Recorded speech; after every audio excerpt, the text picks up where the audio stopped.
السلام علیکم ورحمۃ اللہ وبرکاتہ، نحمده ونصلی علی رسولہ الکریم، اما بعد فاعوذ باللہ من الشیطان الرجیم، بسم اللہ الرحمن الرحیم، رب اشرح لی صدری ویسر لی امری واحلل عقدۃ من لسانی یفقہوا قولی۔ آج ہم انشاءاللہ آیت نمبر 185 سے شروع کریں گے۔ شهر رمضان الذي أنزل فيه القرآن شهر رمضان الذي أنزل فيه القرآن هدى للناس وبينات من الهدى والفرقان فمن شهد منكم الشهر فليصمه ومن كان مريضا أو على سفر فعدة من أيام أخر يريد الله بكم اليسر ولا يريد بكم العسر ولتكملوا العدة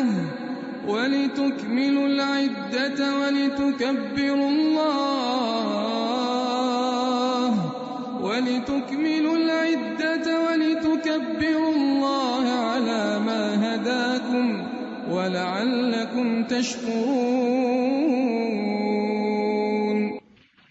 رمضان وہ مہینہ ہے جس میں قرآن نازل کیا گیا، جو لوگوں کے لیے ہدایت ہے، اور اس میں حق کو باطل میں فرق کرنے کے واضح دلائل ہیں۔ تو جو کوئی تم میں سے اس مہینے کو پائے اسے چاہیے کہ اس کے روزے رکھے، اور جو بیمار ہو یا سفر میں ہو تو دوسرے دنوں سے تعداد پوری کر لے۔ اللہ تمہارے ساتھ آسانی چاہتا ہے اور وہ تمہارے ساتھ تنگی کا ارادہ نہیں رکھتا، اور تاکہ تم تعداد پوری کرو، اور تاکہ تم اس پر اللہ کی بڑائی بیان کرو جو اس نے تمہیں ہدایت بخشی، اور تاکہ تم شکر ادا کرو۔ تو شہر رمضان، رمضان کا مہینہ، سال کے 12 مہینوں میں سے رمضان کا مہینہ۔ شہر کا لفظ جو ہے شہرت سے ماخوذ ہے، جسے اردو میں مشہور کہتے ہیں۔ شہر الشیء کا مطلب ہوتا ہے کہ کوئی چیز ظاہر ہو جائے اور اس کو معلوم کرنا اور جاننا کسی کے لیے مشکل نہ ہو۔ جب تلوار لہراتے ہیں تو کہتے ہیں شہرت السیف، یعنی لہرا کے میں نے اوپر کی سب نے دیکھ لی۔ بعض لوگ کہتے ہیں کہ ابتدائی راتوں کے چاند کو شہر کا نام دیا جاتا ہے کیونکہ وہ واضح ہو جاتا ہے، اور اسی لیے مہینے کو شہر کہتے ہیں۔ تو شہر رمضان، رمضان کا لفظ رمض سے ہے۔ رمض الصائم یرمض کہتے ہیں اس وقت جب کسی کا پیٹ سخت پیاس کی وجہ سے حرارت محسوس کرنے لگے، اور رمضا سخت گرمی اور حرارت کو کہتے ہیں۔ ایک اور قول ہے کہ رمضان کا نام اس لیے رمضان رکھا گیا ہے کہ یہ گناہوں کو جلا دیتا ہے۔ رمضان میں قرآن نازل ہوا۔ ایک روایت کے مطابق تمام آسمانی کتب رمضان میں ہی نازل ہوئی تھی، اور قرآن مجید کو رمضان کے مہینے میں لیلۃ القدر کی رات کو سارے کا سارا آسمان دنیا پر نازل کر دیا گیا تھا، یعنی لوح محفوظ سے آسمان دنیا، یہ آسمان جو ہمیں نظر آتا ہے، اس پر ایک محفوظ جگہ پر اتار دیا گیا، اور پھر تھوڑا تھوڑا کر کے حالات کے مطابق رسول اللہ صلی اللہ علیہ وسلم پر نازل ہوتا رہا۔ تو قرآن مجید رمضان کی بابرکت رات میں نازل ہوا۔ سورۃ دخان میں آتا ہے انا انزلناہ فی لیلۃ مبارکہ، بے شک ہم نے اسے ایک بہت برکت والی رات میں اتارا ہے، اور وہ رات کون سی ہے؟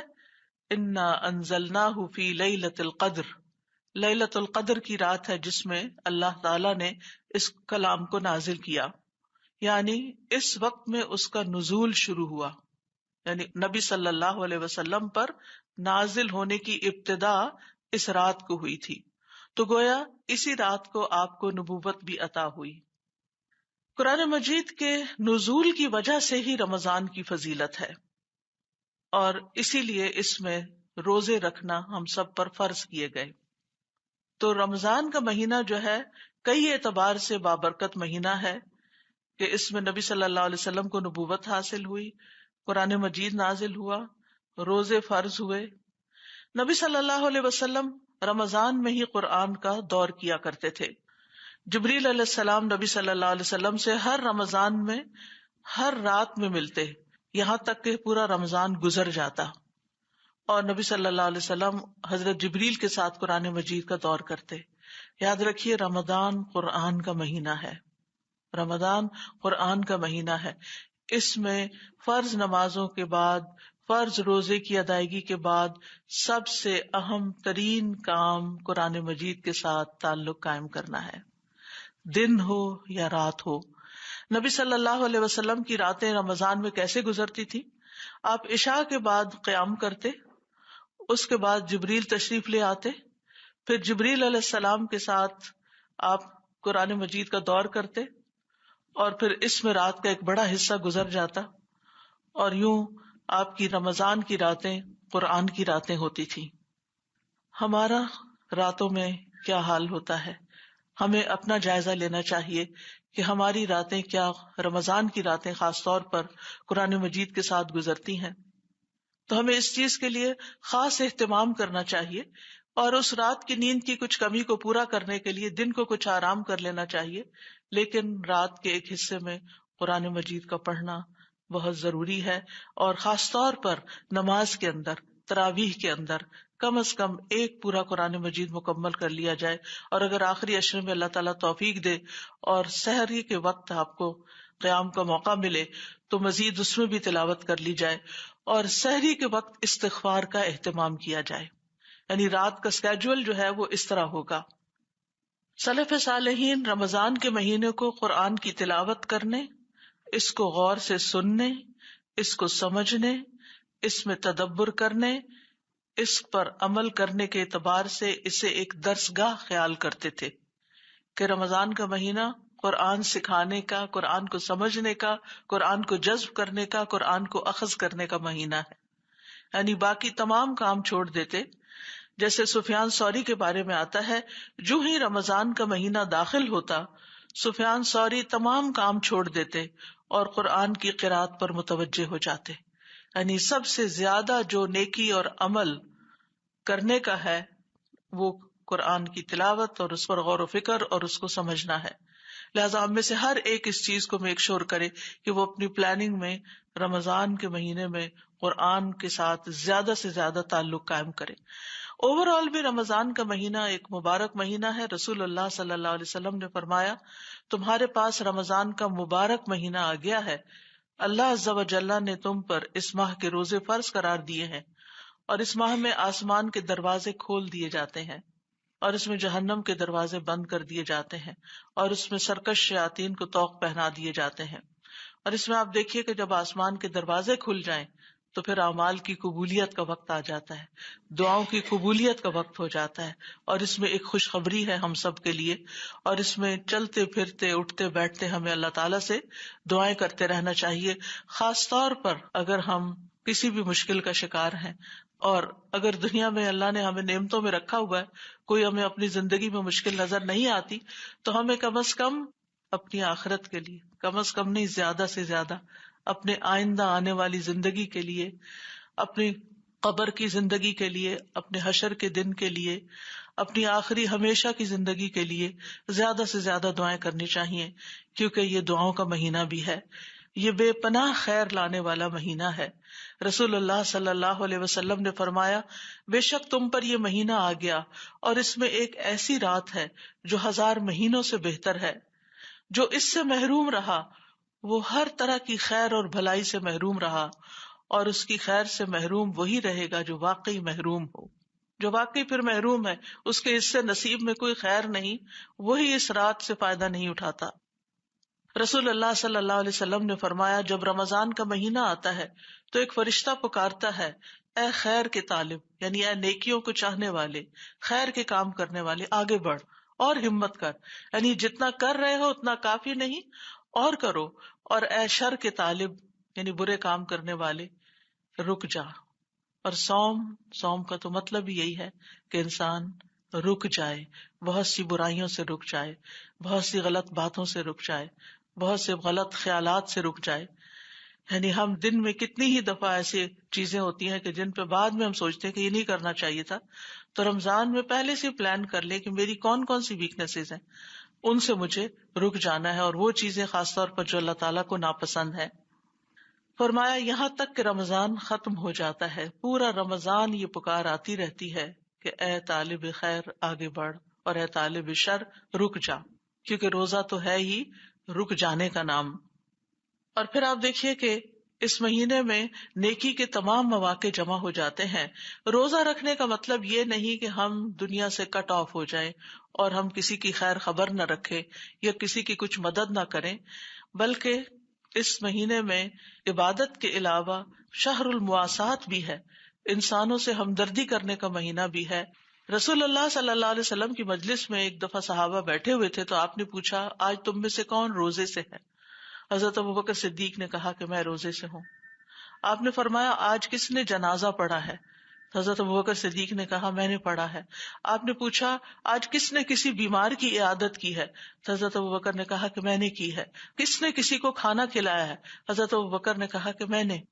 تو اس کا کیا مطلب بنتا ہے کہ روزہ رکھنے کے بعد انسان یہ نہ سوچے آج میں روزے سے ہوں لہٰذا عورتوں پہ تو خیر جنازے کی نماز نہیں، لیکن مردوں کے لیے آج مجھے کسی کو غسل نہیں دینا میت کو کیونکہ میں روزے سے ہوں، آج مجھے جنازے کے لیے نہیں جانا کہ میں روزے سے ہوں، آج مجھے بیمار کو نہیں دیکھنے جانا کہ میں روزے سے ہوں.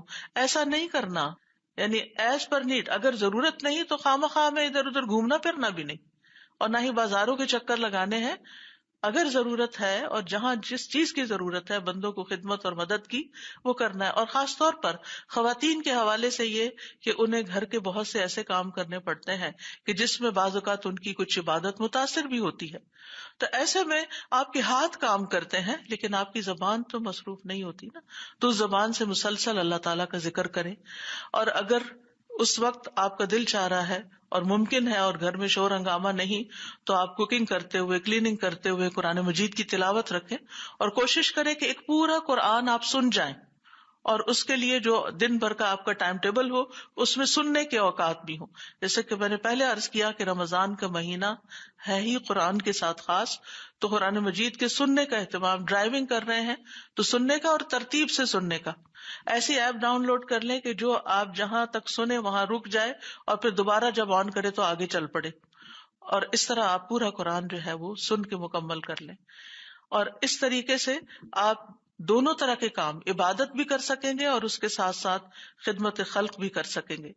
حافظ ابن رجب کہتے ہیں کہ یہ تمام کے تمام اعمال، جو کہ ایک حدیث میں آتا ہے کہ جنت میں ایسے بالا خانے ہیں جن کا اندرونی حصہ باہر سے نظر آتا ہے اور بیرونی اندر سے.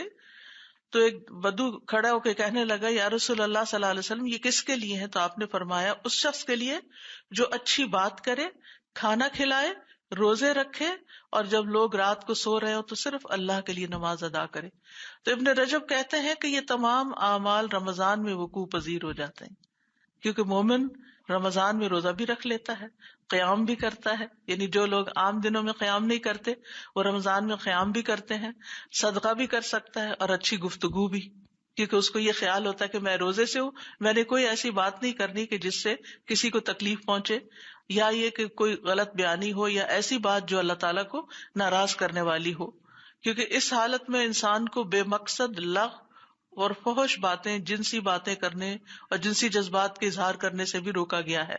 اور روزہ، نماز، صدقہ کرنے والے، یہ تمام اعمال ایسے ہیں جو انسان کو اللہ کا قرب عطا کرتے ہیں. بعض سلف صالحین کہتے ہیں نماز نمازی کو آدھے راستے تک پہنچا دیتی ہے، روزہ اسے بادشاہ کے دروازے تک پہنچا دیتا ہے، بادشاہ سے مراد اللہ رب العزت، اور صدقہ اس کا ہاتھ پکڑ کر اس کو بادشاہ کے پاس داخل کر دیتا ہے، یعنی بالکل قریب کر دیتا ہے. تو اس لیے یہ تینوں کام جو ہیں ان کی ترتیب بنانی ہے. نمازوں کا بھی خیال رکھنا ہے اور اس کے ساتھ روزہ تو رکھنا ہی رکھنا ہے، اور صدقے کا بھی خوب اہتمام کرنا ہے. اور صدقے کی مختلف قسمیں. نبی صلی اللہ علیہ وسلم رمضان میں تیز آندھی سے بھی زیادہ سخی ہو جاتے تھے، لہذا ہر طرح کی جہاں بھی خیر کے جو بھی کوئی مختلف کام ہو رہے ہیں ان میں آپ کچھ نہ کچھ حصہ ضرور ڈال دیں تاکہ آپ بہترین طریقے سے اپنے اس مہینے کے ساتھ ساتھ کبھی کوتاہی کا کفارہ بھی کرتے رہیں، کیونکہ صدقہ جو ہے یہ کفارہ کرنے والی چیز ہے۔ اور پھر یہ کہ جنت کے دروازے بھی اس مہینے میں کھلتے ہیں، شیاطین جکڑے جاتے ہیں، اور یہ جہنم سے آزادی کا مہینہ ہے۔ رسول اللہ صلی اللہ علیہ وسلم نے فرمایا، یقیناً اللہ ہر افطاری کے وقت لوگوں کو جہنم سے آزاد کرتے ہیں، اور یہ ہر رات ہوتا ہے۔ رات کی بگننگ ہوتی ہے نا افطار کے وقت، تو جب آپ افطار کر رہے ہوں تو اس وقت ضرور یہ دعا کریں کہ یا اللہ تو مجھے بھی جہنم سے آزاد کر دینا۔ کل ہم نے جو جہنم کی ڈسکرپشن سنی تھی کہ کتنی ڈیپ ہے جہنم، اور اس میں سے نکلنا کتنا مشکل ہے اور کتنی تکلیف دہ ہے وہ، تو ضرور یعنی میک شور کے لگا لیں، اسٹکی کوئی لگا لیں کسی بھی طرح کہ جب افطار ہو رہی ہو تو اس وقت اللہ تعالیٰ لوگوں کو جہنم سے آزادی کا پروانہ دیتے ہیں، تو یا اللہ میرا نام بھی ان لوگوں میں ڈال دے، ان لوگوں میں لکھ دے کہ جنہیں تو جہنم سے آزاد کرتا ہے۔ اور یہ روزے کی برکت اور رمضان کے مہینے میں ہی ہوتا ہے۔ پھر فرمایا کہ شہر رمضان الذی انزل فیہ القرآن، یہ قرآن کیا ہے؟ ھدی للناس وبینات من الھدی والفرقان، کہ یہ تمام لوگوں کے لیے ہدایت ہے۔ ھدی للناس، فار آل مین کائنڈ، ساری ہیومینٹی کے لیے، تمام انسانوں کے لیے، یہ صرف ہمارے لیے نہیں ہے، سب کے لیے ہے۔ سب کے لیے کیسے ہوگا؟ جب ہم سب تک کچھ نہ کچھ میسج پہنچائیں گے۔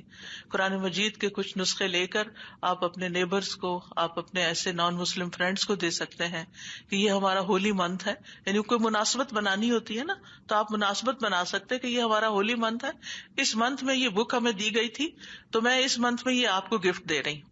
یعنی آپ نوٹ لکھ دیں، اس کے اوپر آپ زبانی بول دیں، آپ میسج کر دیں، لیکن ایک بہانہ ہے آپ کے پاس کہ آپ زیادہ سے زیادہ قرآن مجید جو ہیں وہ نان مسلمز تک پہنچائیں، کیونکہ ھدی للناس ہے۔ یہ قرآن جو اس مہینے میں اترا ہے یہ تمام انسانوں کی ہدایت کے لیے آیا ہے۔ وبینات من الھدی والفرقان، اور پھر یہ کہ ہدایت جو ہے وہ دو طرح کی ہوتی ہے، ایک علمی ہدایت ہوتی ہے اور ایک عملی ہدایت ہوتی ہے۔ جہاں تک علمی ہدایت کا تعلق ہے تو وہ نان مسلمز کے لیے ہے، اور جہاں تک عملی ہدایت کا تعلق ہے تو وہ متقین کے لیے ہے۔ ذالک الکتاب لا ریب فیہ ھدی للمتقین، یہ کتاب جس میں کوئی شک نہیں، متقی لوگوں کے لیے ہدایت ہے۔ تو متقی اس مہینے میں قرآن کا علم بھی حاصل کرتے ہیں اور اس کے ساتھ ساتھ اس پر عمل بھی کرتے ہیں، اور باقی تمام لوگوں کے لیے عمومی یعنی عام طور پر ہدایت کی چیز ہے، ہر شخص اس سے فائدہ اٹھا سکتا ہے۔ یعنی یہ کوئی ایسی کتاب نہیں فلسفے کی کہ کچھ لوگوں کو سمجھ نہ آئے، اس میں اتنی سمپل لینگویج استعمال ہوئی ہے کہ کہیں نہ کہیں سے کچھ نہ کچھ اس میں سے ایک عام انسان، ایک عام سمجھ رکھنے والا انسان بھی حکمت کی باتیں لے سکتا ہے۔ اور پھر یہ فرمایا کہ ہدایت کے واضح دلائل موجود ہیں اس کتاب میں۔ وبینات من الھدی والفرقان، بین کا مطلب ہوتا ہے روشن دلیل، یعنی روشنی دینے والی، بیان کرنے والی، اور بینہ روشن دلیل کہ وہ جو حق کے دلائل لے کر حق کو واضح کر دیتی ہے۔ تو یہ ہدایت کی باتوں کو دلیل کے ساتھ واضح کرتی ہے یہ کتاب، یعنی قرآن مجید جو اس مہینے میں آپ پر نازل ہوا ہے، اس میں صرف ہدایت یا گائیڈنس یا رہنمائی نہیں بلکہ اس میں گائیڈنس کے دلائل بھی موجود ہیں۔ والفرقان، اور یہ حق اور باطل کے درمیان، خیر اور شر کے درمیان، نفع اور نقصان کے درمیان، اور ہر چیز کے درمیان فرق کرنے والی کہ کیا خیر کی چیز ہے اور کیا نہیں ہے۔ لہٰذا اگر کوئی شخص اس کی خیر سے فائدہ اٹھانا چاہتا ہے تو یہ آپ کو بتائے گی کہ یہ راستہ خیر کی طرف جانے والا ہے، اور اس کے برعکس یہ چیز شر کی طرف لے جانے والی ہے۔ تو اسی لیے جس شخص کو اللہ تعالیٰ قرآن مجید کے پڑھنے اور اس سے ہدایت لینے کی توفیق دے دیتا ہے، اس کے لیے پھر شکوک و شبہات اور شہوات سے نکلنا آسان ہو جاتا ہے۔ دو بڑے دشمن ہیں انسان کے جو انسان کے اندر رکھ دیے گئے ہیں، ایک شہوات ہیں اور ایک شبہات ہیں، یعنی ڈاؤٹس ہیں اور انسان کی ڈیزائرز ہیں۔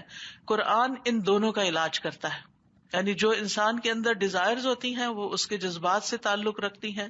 قرآن ایسے جذبات انسان کے اندر پیدا کر دیتا ہے کہ یہ دنیاوی لذتیں اور جذبات بہت چھوٹی چیز لگتے ہیں، اور عقلی رہنمائی ایسی ہے قرآن کے اندر کہ انسان کے سارے ڈاؤٹس چلے جاتے ہیں۔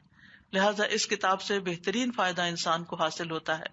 تو قرآن کھلی دلیل ہے، ہدایت ہے اور رحمت ہے۔ سورۃ الانعام میں آتا ہے فقد جاءکم بینۃ من ربکم وہدی ورحمہ، کہ لوگوں تمہارے پاس تمہارے رب کی طرف سے یقینی طور پر کھلی دلیل، ہدایت اور رحمت آ چکی ہے.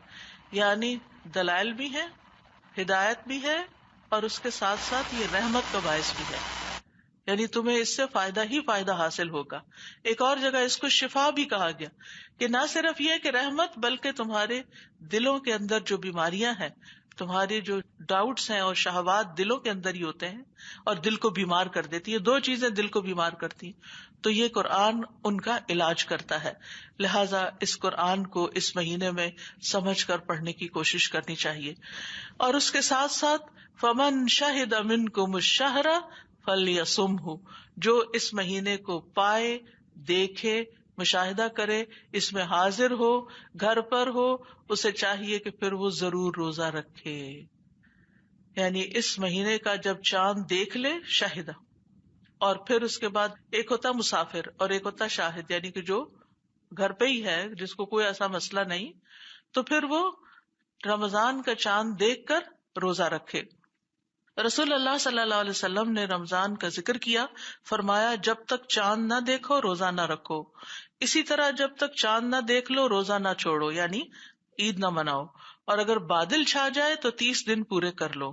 لیکن یہ کہ مہینہ شروع ہونے پر ہی روزہ رکھو، شک کا روزہ نہیں رکھنا چاہیے کہ کیا پتا آج روزہ ہو تو میں رکھ ہی لوں، کہیں میرا چلا نہ جائے.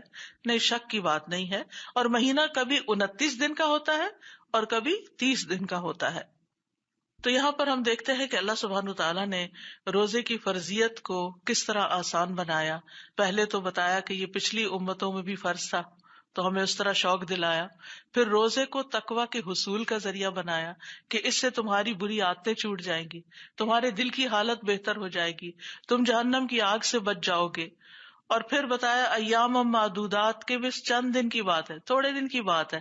اس طرح بھی انسان کو تسلی دی کہ یہ بھوک پیاس بہت لمبے دنوں کے لیے نہیں کاٹنی پڑے گی، یہ بس ایک سرٹن پیریڈ آف ٹائم جو ہے اس میں تمہیں اس ٹریننگ سے بس گزرنا ہے. اور پھر یہ کہ روزے کے لیے افضل ترین مہینے کا انتخاب کیا گیا اور اس کی برکتیں بھی ہمیں بتا دی گئیں.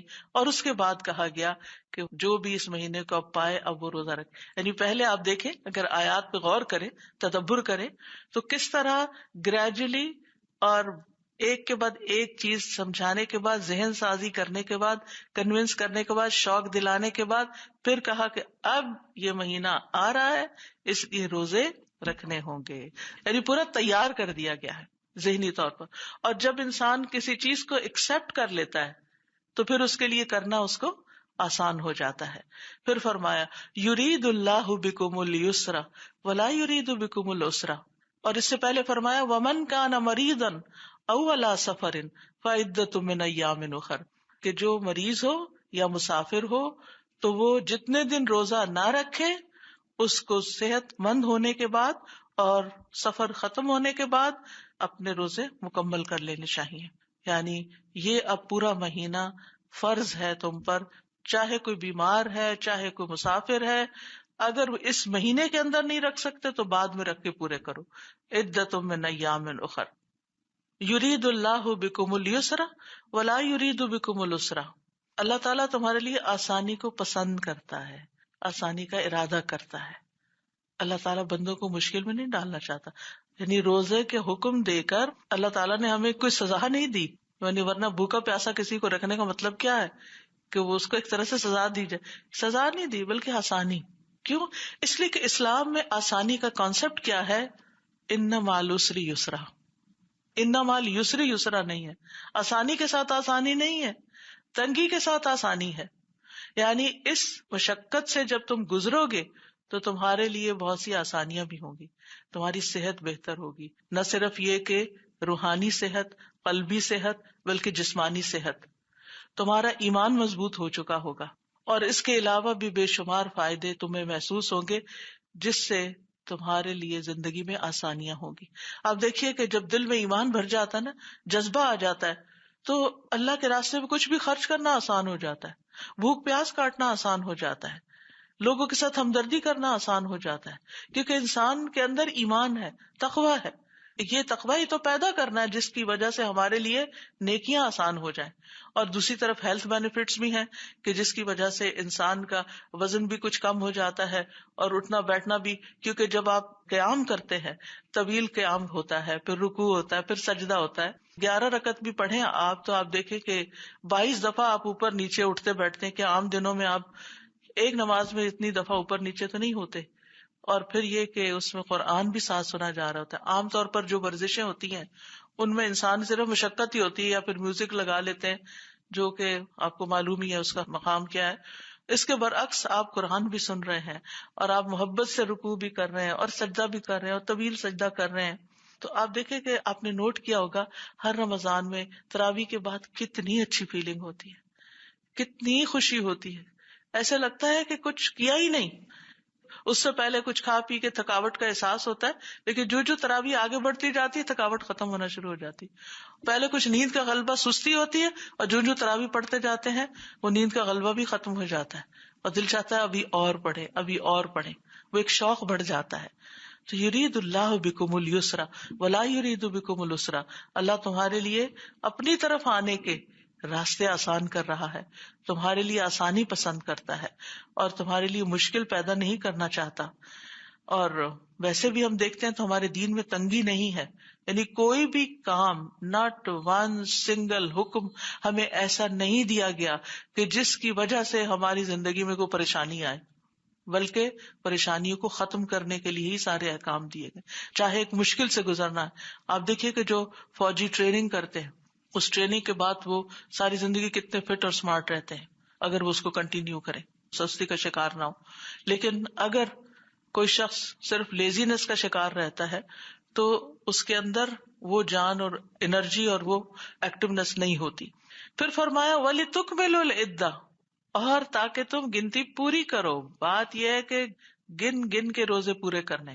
یہاں اس موقع پر میں اپنی ان بہنوں سے بھی بات کروں گی کہ جن کو پیریڈز کی وجہ سے یا بچے کی پیدائش کی وجہ سے یا پھر بچے کو دودھ پلانے کی وجہ سے روزے رکھنا مشکل ہوں. یعنی کچھ تو اجازت نہیں ہے حیض اور نفاس میں روزہ رکھنے کی, لیکن دودھ پلانے میں چوائس ہے, مگر بچے کے لیے اگر عورت دودھ پلاتی ہے اور نہیں روزہ رکھتی تو اب روزے چھوٹ گئے, اب کیا کریں. اب بہت سی بہنوں کو زندگی کے ابتداء میں مسئلے کا پتہ ہی نہیں ہوتا. کل بھی ایک بہن میرے پاس آئی اور ان کو نہیں پتا تھا کہ وہ روزے قضا کرنے ہوتے ہیں, تو اب وہ کیا کرے.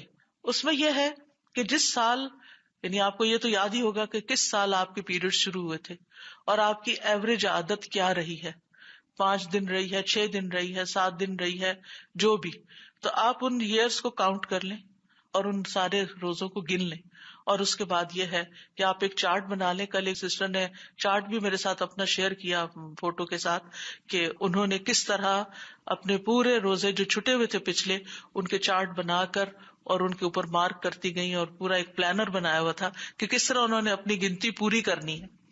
تو جب تک انسان کو ہمت ہو, انسان جیسے مسنون دنوں کے روزے ہوتے ہیں, ایام 20 کے روزے ہیں یا منڈے اور تھرسڈے کا روزہ ہے, اس میں انسان اپنی گنتی پوری کر لے.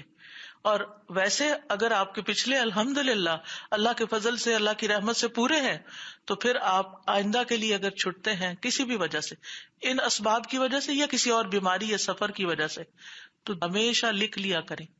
کیونکہ اللہ نے روزے لکھ دیے نا ہم پر, ہمیں بھی اپنی ڈائریوں میں لکھ کے رکھنے چاہیے کہ اس سال اس وجہ سے, ٹریولنگ کی وجہ سے, فلاں فلاں وجہ سے اتنے روزے چھٹ گئے ہیں اور ان کی اب میں نے تعداد پوری کرنی. کیونکہ دس از ویری امپورٹینٹ, کیونکہ اللہ تعالیٰ نے فرمایا وَلِتُكْمِلُوا الْعِدَّةَ, اس گنتی کو پورا کرو, کیونکہ قیامت کے دن اس کا حساب ہوگا. یہ فرض تھا نا, یہ ڈیوٹی تھی ہماری. جیسے اگر آپ کی ڈیوٹی دن میں 8 آورز ہے کہیں جاب پر, تو پھر آپ یہ تو نہیں کر سکتے کہ وہاں 7 آورز کے بعد چھٹی کر کے آ جائیں گھر پہ. آپ کو 8 آورز پورے کرنے ہیں. تو یہ بھی ایک ڈیوٹی ہے اللہ کی طرف سے جو ہمیں دی گئی ہمارے فائدے کے لیے, تو اس کو ہمیں پورا کرنا ہے. اور پھر وَلِتُكَبِّرُوا اللَّهَ عَلَى مَا هَدَاكُمْ, اور اللہ نے جو ہدایت تمہیں دی یعنی قرآن کے ذریعے, رمضان کے ذریعے, تو پھر تم رمضان کا جب اینڈ ہو رہا ہو تو اللہ کی بڑائی بیان کرو. ویسے بھی کرتے رہو, لیکن خاص طور پر عید کے دن کی تکبیرات کی طرف بھی اشارہ ہے. یعنی قرآن ہدایت کا سر چشمہ ہے, تو اس نعمت کے ملنے پر اور اللہ نے اس مہینے میں چونکہ دی یہ نعمت، لہٰذا اس مہینے کے اختتام پر خاص طور پر اللہ کی بڑائی اور کبریائی بیان کرو. وَلِتُكَبِّرُوا اللَّهَ عَلَى مَا هَدَاكُمْ.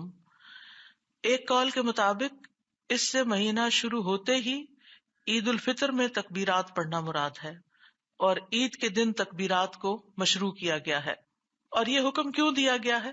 کیونکہ عید ایک خوشی کا دن ہے، اور انسان بعض اوقات خوشی کے دن غفلت میں مبتلا ہو جاتا ہے، اللہ کو یاد کرنا بھول جاتا ہے. یا ایک اور وجہ بھی ہوتی ہے، اور وہ کیا کہ انسان کے اندر ایک فخر کی سی بھی کیفیت آ جاتی. اتنے روزے رکھے ہیں، پورا ہو گیا رمضان میرا، اس صفحہ ایک بھی نہیں چھوٹا. ہر ایک کو خوشی سے بتا رہے ہوتے ہیں، اور کبھی کبھی تھوڑا سا ٹون میں فخر بھی آ جاتا ہے. کوئی تراویح مس نہیں ہوئی، صدقہ بھی یہ کیا میں نے، فلاں بھی کیا، فلاں کام بھی، فلاں کام بھی نہیں. یہ سب اللہ کی توفیق سے ہوا، اس لیے بڑائی اللہ ہی کے لیے. اس کے لیے اگر آپ اپنے سجدوں میں اس حکم پر عمل کرنے کے لیے اگر سجدوں میں ایک دعا شامل کر لیں تو بہت ہی اچھا رہے گا، اور آپ اتنا اچھا فیل کریں گے.